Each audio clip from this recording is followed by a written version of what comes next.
श्री शिवाय नमस्तोभ्यम। हर हर महादेव। अगर आपके घर में भी है धन की कमी तो करें महादेव का यह उपाय। तक शिव महापुराण की कथा कहती है, वैसे भी घर के अंदर जो शिवलिंग रखा जाता है वो छोटा 6 इंच के अंदर हो जाना चाहिए, बस इससे बड़ा शिवलिंग नहीं होना चाहिए।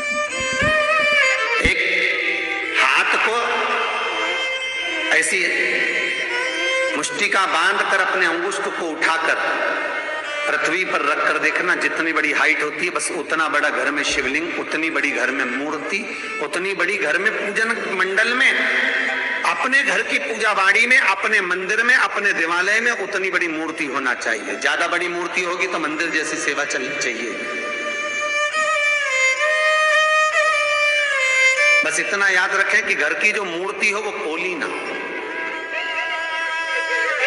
घर में जो भी मूर्ति हो वो पोली ना हो, क्योंकि अगर घर में मूर्ति पोली होती है तो कितना भी कमा लेना, 1 रुपया कमाओगे 100 रुपये वाला खर्चा वाला काम रहेगा। घर में पैसा नहीं दिखेगा, घर में लक्ष्मी नहीं टिकेगी। घर को पोला कर कर रखेगी। दिखने को तो बहुत रहेगा कि खूब बड़ा परिवार है, खूब सारी फैक्ट्रियां चल रही है, गाड़ी है, बंगला है, सब कुछ है, पर घर में देखा जाए तो कुछ है नहीं। बंद मुट्ठी लाख की, खुल जाए तो खाक की है कुछ। तो नजर जरूर आएगा। अगर घर में मूर्ति पोली है तो कई लोग पूछते हैं, मैसेज करते हैं कि गुरुजी से पूछ के बताओ हमारे यहाँ मूर्ति पोली है तो हम इसका क्या करें। आपको ये मूर्ति कहीं पीपल के पेड़ के नीचे नहीं रखना है, आपको ये मूर्ति कहीं मंदिर में छोड़कर नहीं आना है। ये जो पोली मूर्ति आपके घर में है तो इसको, इसमें देखो, अगर इसमें मेन भरा जाए, बाजार में मेन मिलता है भगवान के श्रृंगार का, वो मेन को उस मूर्ति के अंदर भर दो जिससे मूर्ति ठोस हो जाए। पोली मूर्ति ना रखिए। और घर के अंदर जितनी भी मूर्ति रखो, घर के अंदर जितनी भी मूर्त आप विराजमान कर रहे हो, उस घर में जो मूर्ति है वो मूर्ति का आकृति छोटी रखो, जितनी छोटी होगी उतना सुख देगी। शिव महापुराण की कथा कहती है, रोग से मुक्ति देता है शंकर, कर्जे से मुक्ति देता है शंकर। इसलिए आपको कहा था जिंदगी में अगर कर्जा बढ़ गया है, बहुत कर बढ़ गया, बहुत रुपया देना है लोगों का, टेंशन पर टेंशन आ रहा है, कहीं किसी रूप में परेशानी आ रही है, प्रशासनिक परेशानी आ रही है, तकलीफें बढ़ रही है, तो एक काम करो, दारिद्र दुख दहन स्त्रोत का पाठ चालू कर दो। पहले भी बताया, दारिद्र दुख दहन का स्त्रोत का पाठ चालू कर दो, जो शंकर का स्त्रोत है।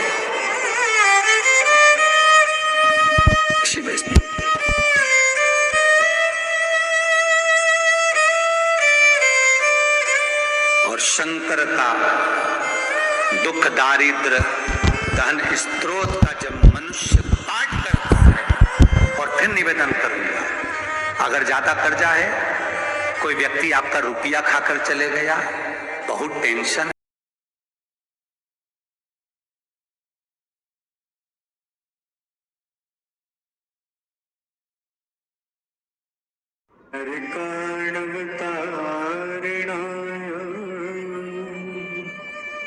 कर्णावताय शशिशेखराय धारणा,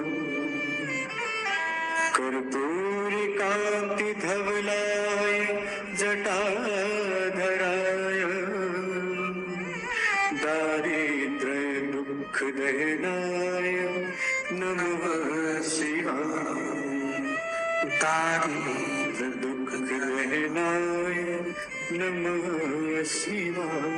दुख दारिद्र दहन स्त्रोत का पाठ कर कर शंकर पर शमी पत्र समर्पित, छोटा सा पाठ, नेट पे निकालोगे निकल जाएगा, किताब भी बाजार में मिल जाएगा।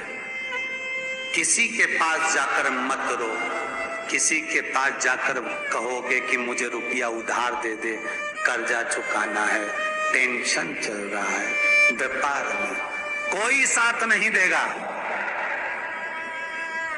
धन होता है तो दुनिया तुम्हारी है, धन नहीं तो कोई तुम्हारा नहीं। आपने मेरे YouTube चैनल को सब्सक्राइब नहीं किया तो सब्सक्राइब कर लें बत्ती के आधार पर। तब मेरे शंकर की शरण जाना, उससे निवेदन करना, दुख दारिद्र दहन स्त्रोत का पाठ करना, शमी की पत्ती शिव को समर्पित कर। पूरी दुनिया में जितने शिव के मंदिर हैं, सारे मंदिरों में अगर आप फल चढ़ाओगे, प्रसाद चढ़ाओगे शिवलिंग को, यदि वो टच हो गया तो वो प्रसाद सांसारिक मनुष्य नहीं खा सकता। वो प्रसाद संसार का मानव नहीं खा सकता। हाँ, दूर रखकर भोग लगा दिया तो पाओ, पर शिवलिंग को अगर कोई प्रसाद लग गया है, शंकर के शिवलिंग को अगर कोई प्रसाद टच हो गया है, तो वो प्रसाद का मनुष्य नहीं पा सकता, भाग नहीं ले सकता। वो प्रसाद फिर केवल कोई बैरागी, कोई त्यागी, जिसने अपना घर परिवार सब त्याग दिया, घर परिवार को सब छोड़ दिया, वो उस प्रसाद को पा सकता।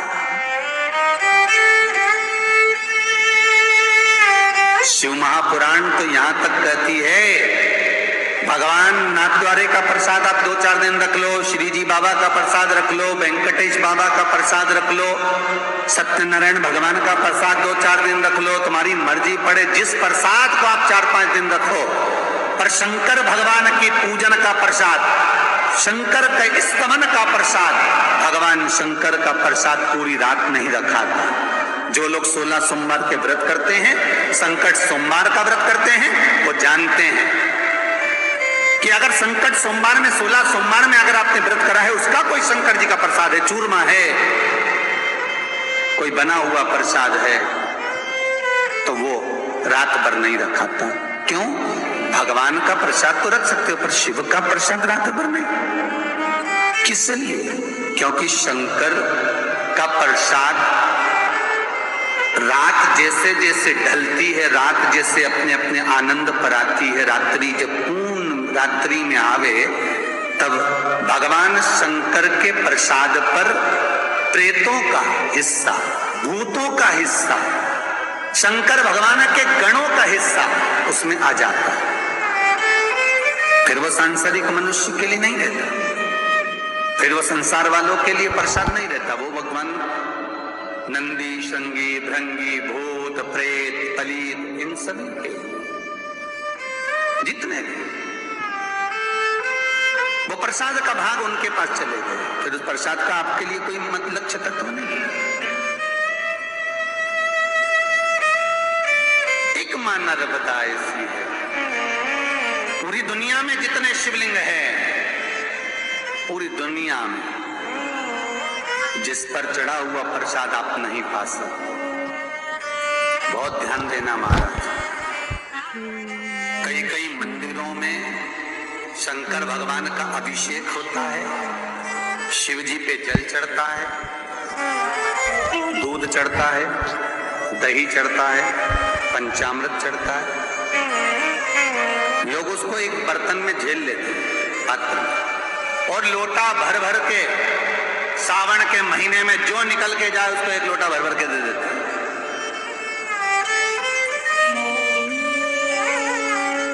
जो निकल कर जा रहा है उसको भर कर दे रहा है।